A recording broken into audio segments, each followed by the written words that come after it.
hundreds, even thousands of years, different groups of people came and settled down and built their cities on top of the city who was there before them, so on and so forth, and that's what creates all those layers. Now, here is the Tell.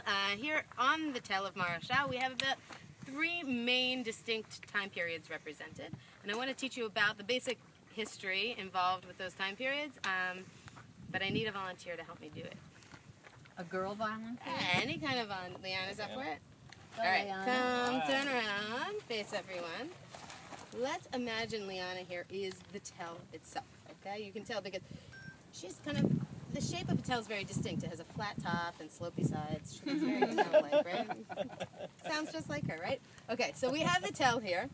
The first time we hear about the city of Marashah is from the Bible. And we read in the book of Joshua about, well, let me catch you up with the story that comes right before that. Right before that, we have the Exodus from Egypt. We have the Jews wandering in the desert for how many years? Who remembers?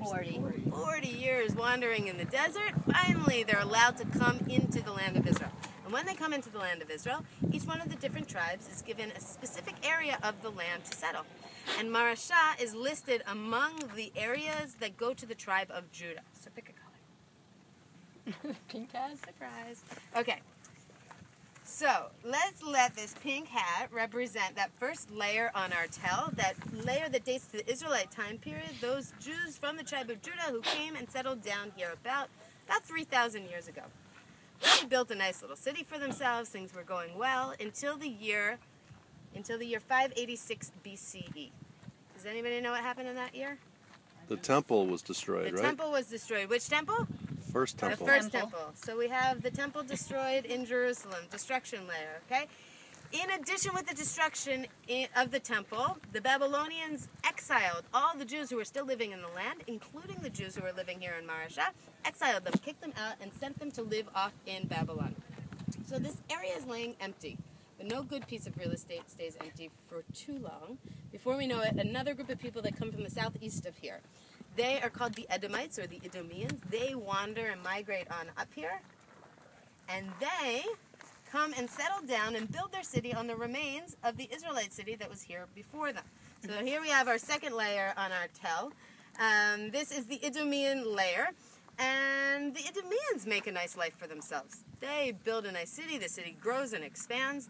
See, we're standing below olive trees right now. Olive oil production becomes a big deal for them, and they are exporting lots and lots of olive oil. Things are going well until the year 332 BCE. In that year, a guy who you may have heard of before, his name is Alexander the Great. Very good.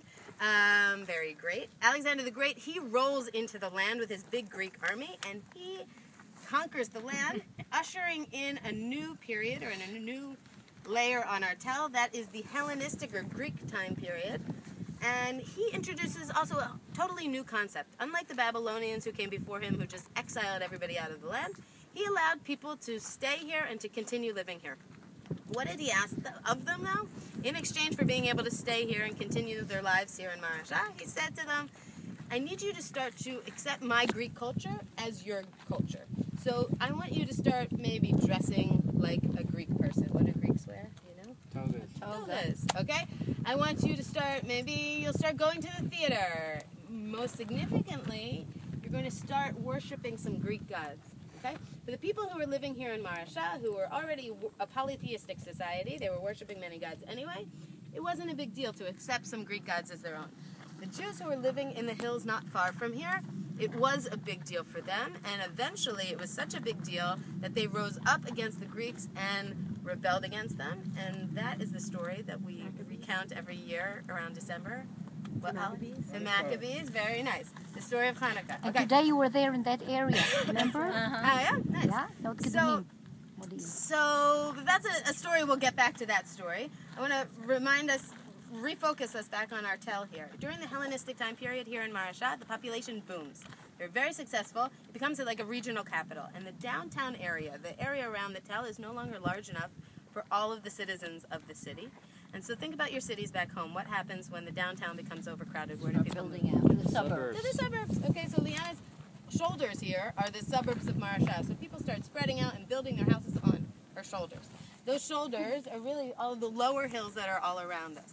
And this area of the suburbs of Marasha really become occupied only during this Hellenistic time period. That is where we're digging today, and that is where I'm going to take you in another minute or so. And the reason I can take you there to dig with me, even though I didn't interview you before, but I'm guessing no one has a background in archaeology. Does anyone? No. Come out with it now. Okay. The reason I can take you guys, even though you don't have experience digging, is that here in the suburban area on Leanna's shoulders, we only have one time period represented, as opposed to the Tell, which has what we call in archaeology stratigraphy, this sensitive layering.